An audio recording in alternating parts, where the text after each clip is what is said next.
안녕하세요. 부자 되는 매직TV 시청자 여러분. 오늘도 이렇게 소중한 시간을 내어주시고 제 영상을 시청해주셔서 감사합니다. 오늘은 2021년 8월 21일 아침 시간입니다. 오늘 나눌 주제는 알아두면 좋을 주식 공모주 청약을 소개하려고 합니다. 우선 네 가지에 대해서 말씀드릴 예정인데요. 첫 번째는 주식이란 무엇인가에 대해서 알아볼 예정이고요. 두 번째는 증권 예탁원에 대해서 알아볼 예정이고요. 세 번째는 주식 거래 시 내부적 절차에 대해서 알아볼 예정이고요. 마지막으로 공모주 청약에 대해서 알아볼 예정입니다. 우선 주식이란 무엇일까요? 주식은 주식회사에 돈을 투자해서 생기는 주인된 권리를 표현하는 증서라고 머릿속에 넣어두면 됩니다.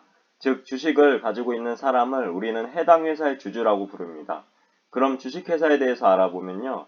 회사는 회사 설립을 위해서 돈이 필요한데요. 즉 주식회사는 회사 설립에 필요한 돈을 주식 발행을 통해서 마련한 회사를 말합니다. 그럼 우리가 해당 회사의 주식을 매수했다는 의미는 무엇일까요? 즉 증권계좌를 만들고 해당 회사의 주식을 매수했다는 것은 주주가 자기의 자본을 그 회사에 투입하고 해당 회사와 동업을 한다는 것을 말합니다. 그리고 주주가 매수한 주식은 증권사 계좌에 주식의 매수량과 매수 가격만 표시되고 실제 주식은 증권예탁원에 보관됩니다.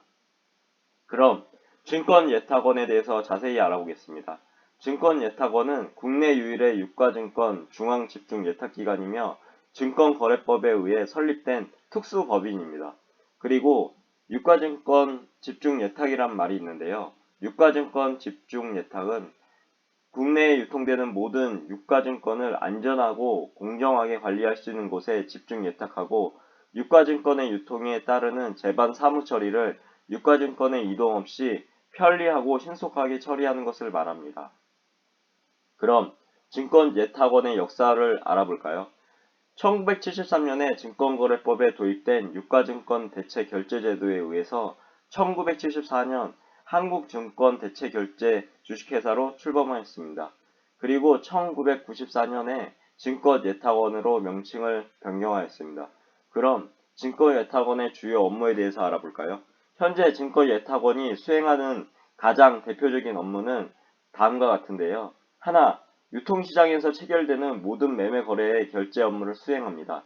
둘, 예탁 유가증권에 대해서 발생하는 배당, 유무상증자, 채권, 원리금 상환 등의 권리를 일반 투자자를 대신해서 처리하는 권리 행사 업무입니다. 그럼 주식 거래 시 내부적 절차에 대해서 알아보죠. 일반적으로 투자자들이 주식을 거래하기 위해서는 증권회사에 계좌를 개설하고 투자 주식을 맡기게 됩니다. 그리고 해당 주식들은 다시 증권회사를 통해서 증권예탁원에 의무적으로 예탁되며 투자자들은 매매할 때마다 주식 실물을 주고받는 것이 아니라 증권예탁원에 비치된 법적 장부에 의해 손쉽게 주식과 대금을 결제하게 됩니다. 또한 증권예탁원에 예탁된 주식에 대해서 발생하는 무상증자, 주식배당, 현금배당 등 증권예탁원이 일괄 수령하여 증권회사를 통해서 투자자에게 분배함으로써 투자자는 일일이 발행회사를 찾아다닐 필요 없이 간편하게 권리를 수령하고 있습니다. 마지막으로 공모주 청약에 대해서 알아보죠. 예를 들면 우리는 집을 매수할 때 여러 가지 방법을 통해서 매수할 수 있습니다. 하나, 부동산을 통해서 매수할 주택을 직접 알아보고 매도자와 매매 계약을 체결해서 해당 주택을 매수할 수 있습니다. 참고로 매매의 정의는 민법 제563조 매매의 의의에 정의되어 있습니다. 매매는 당사자 일방이 재산권을 상대방에 이전할 것을 약정하고 상대방이 그 대금을 지급할 것을 약정함으로써 그 효력이 생긴다라고 정의하고 있습니다. 두 번째로 청약시장에 나온 아파트 청약을 하는 방법인데요. 아래와 같이 청약홈 사이트에서 해당 신규주택의 청약 일정에 맞춰서 청약하는 방법이 있습니다. 이와 같이 주식에도 청약이라는 게 존재합니다. 주식의 청약을 말씀드리기 전에 우리는 주식 상장에 대해서 공부해 볼 필요가 있습니다. 즉, 주식 상장은 한 기업의 주식이 증권 선물 거래소 시장에서 매매될 수 있는 자격을 부여하는 것을 말하는데요. 해당 기업이 증권거래소 시장에 자사의 주식을 신규로 상장하기 위해서는 IPO, 즉 기업 공개를 해야 되는데요. 기업 공개를 통해서 주식의 일부를 일반 투자자들이 구입할 수 있도록 주식시장에 내놓는 과정을 거칩니다. 이때 해당 회사의 주주들을 공개적으로 모집하기 위해서 시장에 내놓는 주식을 우리는 공모주라고 부릅니다.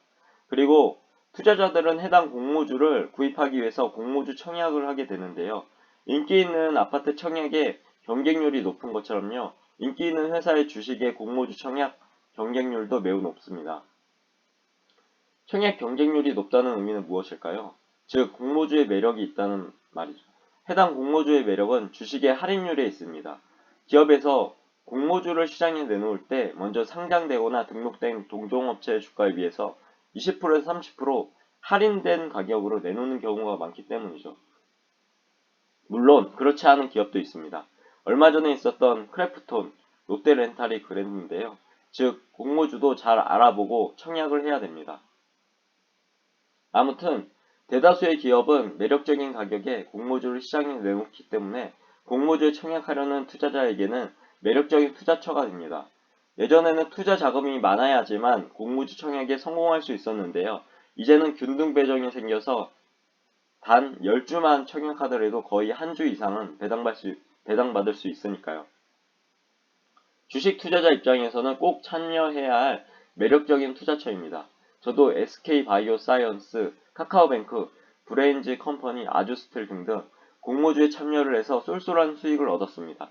아래와 같이 저는 SK바이오사이언스를 통해서 무려 120.25%의 엄청난 수익률을 얻은 경험도 있습니다.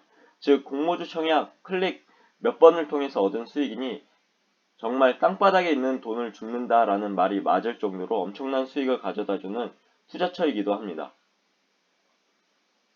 하지만 롯데렌탈의 케이스처럼 상장 첫날에 마이너스 5%의 마이너스 수익률을 기록할 수도 있으니까요.